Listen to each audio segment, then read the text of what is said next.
Hello, everybody. Like Alex said, I'm Muchaneta to Napel, and I'm excited to be moderating this panel right here.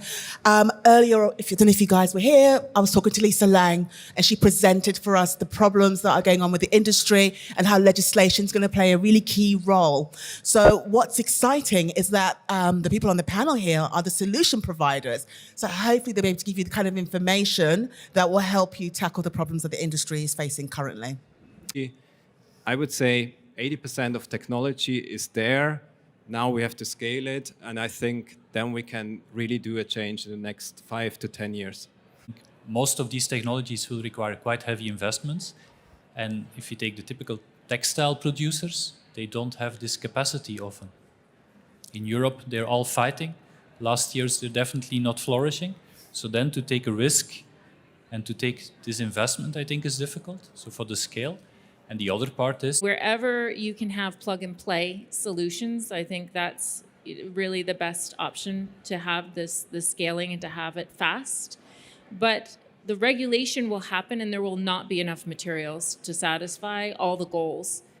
Investment is also being held back, and that's kind of also causing the chaos. And especially for these innovators, they need to an ecosystem where they can partner up also with the big players, because they are not able to scale up the innovations in an isolated space as they're working on them now. I wanted to, I think what you're saying is super on point, but I want to bring the elephant that's in the room that no one's touched on yet, because I've been listening very hard to all of you. Overproduction. Can we truly be circular if we're not dealing with that problem? Because I'm sure, as most of you know, the fashion industry is well known for burning its stock. It orders more than what it needs. I mean, can we not kind of figure that out first? Is that possible? I think from a viewpoint of material circularity, it is one of the easiest things to tackle, because in principle you perfectly know what has been produced, because it's also material that has not been soiled, is not contaminated, it has not been washed, let's say 50 cycles. So from a pure circularity viewpoint of taking back the material and reusing it, it's definitely something that one can tackle. I'm very honored to be here with all these learned people, and they are learned people, Renewcell and all the rest of it. But I'm sorry, this whole story has to be rewritten. We are suffering from sustainability fatigue. It's the wrong word. We have to get out of this whole concept and rewrite it. What we're doing, what you're doing, is brilliant, but it's not going fast enough. Renewcell is limited in the amount of cotton it can use and make.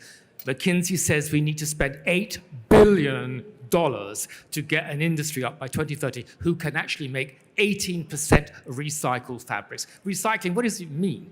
A little bit of the quality is recycled, not the whole lot. So first of all, let's understand we're in a business and we're here to make money. So how do we make money in a reduced society where consumers are buying vintage, secondhand, resale, all the rest of it, and we are concentrating on it?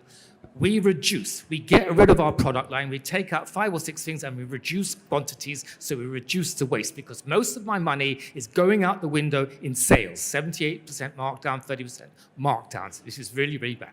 Then I tell the story from money.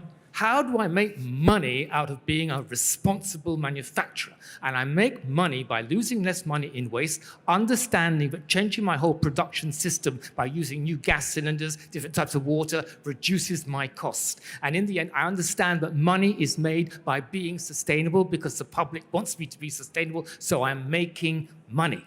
Who were the worst countries? The most selfish, unprepared? Germany and Holland. And who were the best? Poland and Singapore. To a lot of players, they're not aware what's the status of innovation, what technologies are available, like even what is possible. Yeah. See, I think the problem is sustainability equals losing money. So to many fashion companies, the idea of being sustainable is not profit making. And I think we need to change that conversation, like what David said. It can be profitable. It's just you got to do it right. All about giving them solutions which are economically feasible, and for me that's the way to go, combined with mandatory legislation so that we have a level playing field between the industry, between the industry stakeholders.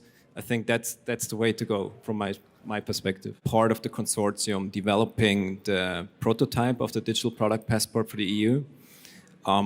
I know from certain people who are in charge that they are going in the direction of having a A to G score, like similar like you know it from electric consumer products like your fridge. It will be a challenge to bring this together into one because there's so many different aspects, but they will find a way to do it.